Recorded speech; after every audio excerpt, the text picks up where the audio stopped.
njëkk a wax mooy lu doy waar la xëy na sax dañ ko waroon mujjee ci sunu actualité parce que du lii mooy doxal réew. du doxal àdduna bi au contraire daf koy yàq. ci anam boo ko mën a jàngatee mais ala kulli xaal dafa bokk tam ci actualité bi lëkkaloo aussi bu baax ak diine rawatina bu dee diine l'islam waaye sax mën nga wax ca tawraat ba ci injil ba ci alquran ñëw àtte bi benn la rek ci lu jëm ci li ñuy tuddee homosexualité góor ak góor di sëy jigéen ak jigéen kon loolu moom lu jara jàngat la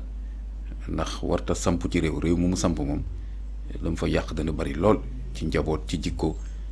ci xaalis ubbi ay buntu trafic xam naa danañ ko gën a xóotal léegi parce que li nga jot a lire rek jàpp naa ci loolu yëpp noonu parce que day mujj nekk benn réseau xoolal du rek réseau dans le sens de ay nit ñu xamante mais day mujj nekk tam benn réseau d'actes criminels yoo xam ne day cumulé wu moo tax day mujj graaw donc lii nii li ñu ko jotee waxee nii en respectant la li ñu wax présumé li ñu koy waxtee ko d'innocence waaw présomption d'innocence ñu ngi koy respecté parce que ay accusé lañu sont voilà en respectant ça li ñu bëgg a wax mooy mais quand même fait la c'est-à-dire que am na ay enquêtes am na ñu jàpp donc loolu mën nañ ci analyser waxtaan ci voilà donc léegi te liñ ci tudd xool nga pédophilie loolu rek crime la. Ensuite nga indi affaire maintenant acte contre nature indi trafic. indi xaalis transmission VIH/SIDA loolu tam crime la transmission volontaire loolu tamit crime la nga indi mineur pédophilie ak mineurs yi crime la nga indi xaalis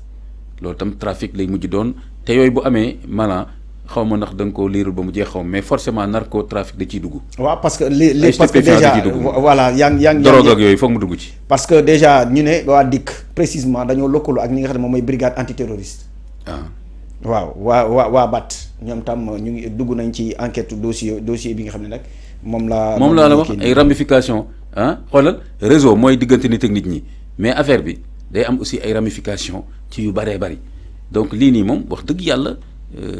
kenn waru ko seetaan ci benn réew donte précision boobu nga indi aussi c'est important pour jàngat bi parce que c'est vrai que tubaab bi ñoom fi mu nekk nii affaire góor jigéen du seen mbir parce que ñoom dañ ko daganal wala boog araamaluñ ko ci seen yi dëkk dañ ko daganal sax dañ ko légaliser kon ñoom loolu taxul ñuy def ay enquête di topp leen ci gën a yitteel surtout nag transmission VIH/SIDA parce que nag ki la gën a bëgg dund nag moo la gën a ragal feebar yooyu. donc waaw na nga bàyyi xel loolu comme dañu bëgg dund nag xam nga bëgg nañ dund trop nag bëgg nañ dund nu mu leen neexee waaw mais kon affaire lu ci yàlla wax ñoom seen yoon newu ci mais bëgg nañu dund léegi nag transmettre VIH/SIDA volontairement loolu ñoom dañ koy def crime parce que yaa ngi nar a faat bakkanu nit wala nangam kon moom kooku benn la beneen bi aussi pédophilie ñoom tamit am na nu ñu jàppee jox nañu wàcc waaye xale donc pédophilie tam loolu crime la ci seen dëkk yi aussi dégg nga narcotrafic bi drogue beeg yooyu tam sonnal na leen trop donc fu ñu gisee réseau bu mel noonu dañ koy topp ak tamit l'argent sale quoi parce que bëri na koo xam ne tey jii mi ngi ci immobilier bi mi ngi ci feneen ak feneen dugal fa xaalis bu bëree bëri boo xam ni ca fam koy jëlee ci yu mel nii la ci drogue beeg affaire pédophilie ak affaire réseau yu mel nii donc lii moom wax dëgg yàlla Sénégal warul abadan seetaan lu mel nii di fi samp di fi am doole di fi tasaaroo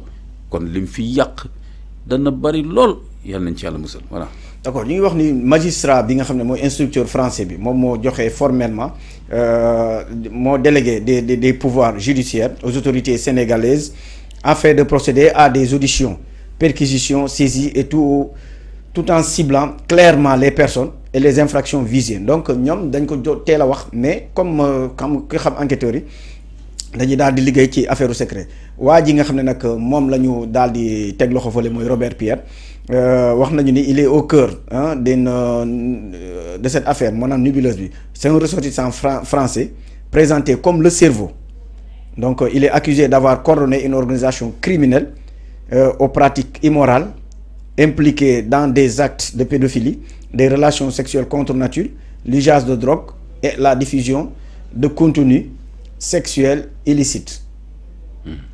Les investigations ont permis de mettre à jour un modèle opératoire particulièrement sordide. Donc dañuy citer toujours ci l'observateur ci ñi nga xam ne nag ñoom ñoo wax tam ci xibaar yi ñu ne les membres du réseau entretenaient des rapports sexuels contre nature non protégés avec des jeunes garçons sénégalais parce que tey jii nii li gën a garaaw xëy na dinañ ci ñëw des jeunes garçons sénégalais dont les âges varient entre 9, 20 et 22 ans. Ces actes étaient filmés puis les vidéos transmises au cerveau du réseau mooy Robert Pierre bi installé hors du Sénégal. Plus grave encore, les suspects interpellés ont été soumis à des tests de dépistage du VIH relevant que plusieurs membres du groupe étaient séropositifs. Donc renforçant les soupçons de transmission volontaire de virus, une infraction pénale lourde. Bon, arrestation et poursuite judiciaire. Grâce à un travail fourni, les enquêteurs de la DIC ont identifié puis interpellé une dizaine de suspects français et sénégalais arrêtés et entre les Almadies, la banlieue dakaroise, les perquisitions menées ont également permis la saisie de stocks de drogue. Il y a une affaire de drogue, donc saisie de drogue imputée au moins en cause. En termes de l'enquête, tous les suspects arrêtés ont été déférés au parquet. Donc depuis vendredi là, de grande instance de Dakar pour des faits de pédophilie, actes contre nature, transmission volontaire du VIH, détention et usage de drogue, ainsi que complicité à l'exception d'un maillon influent du réseau actuellement localisé hors du territoire sénégalais et activement recherché. Donc ci loolu la ñu yemoon waaye nag bi ñu demee ba affaire bi ñu gën a gëstu ci la tuur yi di génn parce que au total léegi nii 12 présumés ñoom homosexuels loolu ñoom lañ placé en garde à vue te mu nekk kenn ki nga xam ne nag xëy na moom bi ñuy wax turam xëy na bett na ñu bëri ndax turam moo njëkk a génn mooy Pape Cheikh Diallo. lu tax mu bett voilà parce que. lu tax mu bett ñu bëri. loolu sa point de vue la yow en tant que homme de média wala pour yow opinion sénégalaise bett na la. non da ngay da ngay xool ci réseaux sociaux yi si réseaux sociaux yi. y a tellement de commentaires par rapport ak loolu. laata parce que le premier cité rek ci mun doon célébrité ñu commencé. ah mais attention nga nekk célébrité. taxul ñu tudd la ci dara mu bett nit ñi. y a une nuance y a une nuance moo tax ma ne la est-ce que bett na nit ñi. Par contre le fait que mu nekk célébrité nous sommes d'accord. waaw kuy suivre média yi xam ne kooku nga tudd célébrité la mais est-ce que le fait que ñu tudd ko ci lii bett na opinion bi je suis pas très sûr que boo liree commentaires yi da ngay gis ne il y a une majorité de gens qui disent que lii bett nañu je suis pas sûr. Parce que il me semble que ci opinion bi am na ñu bari ñoo xam ni ci seen commentaire contraire bi la ñu wax. am na lu ma ci jot a lire. donc ñoom dañoo dellu woon ci histoire dëmb. waaw kay am na ñu ci tudd yu mel noonu donc man ñi ma jot a gis ñu def seeni commentaire il me semble que ñi ci ëpp sax bettu leen c'est plutôt le contraire ñu ci ëpp dañu jàppoon ni am na ay célébrité donc kooku nga tudd yoo xam ni ci milieu yooyu dañ leen a jege quoi ba am yu ñu fi tuddoon sax et cetera donc mi ngi noonu li ci des. voilà bu ñu ñëwee toujours ci source bi ñu daal di sukkandikoo toujours ci ñi nga xam ne ñooy joxe information que ça soit muy Libération Online muy Seneweb wax nañu ni kii nga xam ne nag bi ñëwee ci le cas de Djiby Dramé wax nañu ni am na ci kenn ki nga xam ne nag moom moo tudd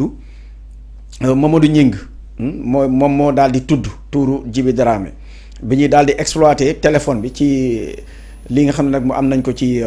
reprise bi maanaam Seneweb bind na ko Libération Online bind na ko ñu ne ci l'exploitation du téléphone du célèbre musicien montre qu'il vit en couple avec un banquier du nom de